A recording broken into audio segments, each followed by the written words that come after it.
1.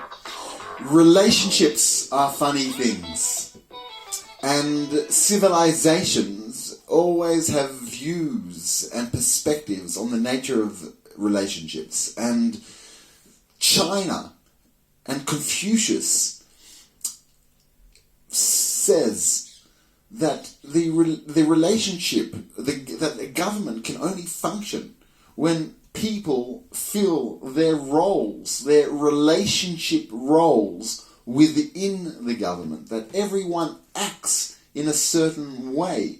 The prince acts like a prince, and the master acts like a master, and the teacher like a teacher, the husband like a husband, the wife like a wife, the father like a father, the son like a son, the big brother like a big brother to the younger brother, and friend to friend. The different types of combinations of dynamics between people. It is interesting that in comparison, the Hebrew civilization looks at relationships too. The relationship between of the relationships of father and son, or parents to children, the relationship of God to humanity, the relationships of husband and wife and families, and illegal relationships between different family members, illegal sexual relationships which can be friendly but cannot be intimate. The guidance of relationships is important.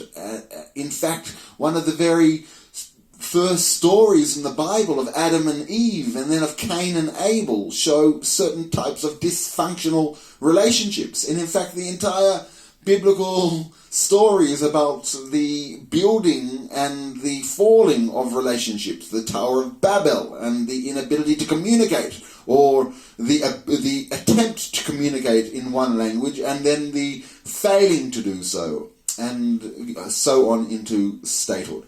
The dealing with the structure of relationships is going to be very important, and the innovation, the new horizons for relationships, because today we have relationships with people all around the world in which we don't necessarily know who they are. And this can be wonderful, and this can be excellent, and we can use and share and enjoy each other for our sensory capacities and for our capacity to be in certain circumstances at a certain time, and to give inspiration and guidance and direction to people who are not yet in those circumstances, presuming that there is some similarity or there is some connectivity in the circumstances which are lendable to others.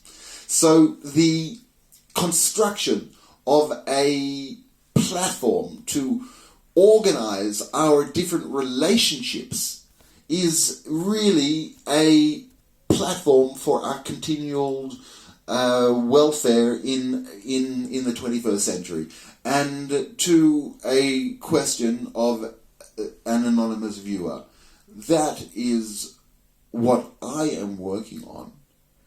It is really about a digital civilization, or rather a digital utopia, to identify what the tools are that have assisted and have brought humanity to its tremendous achievements, and then to construct digital instruments of a similar nature to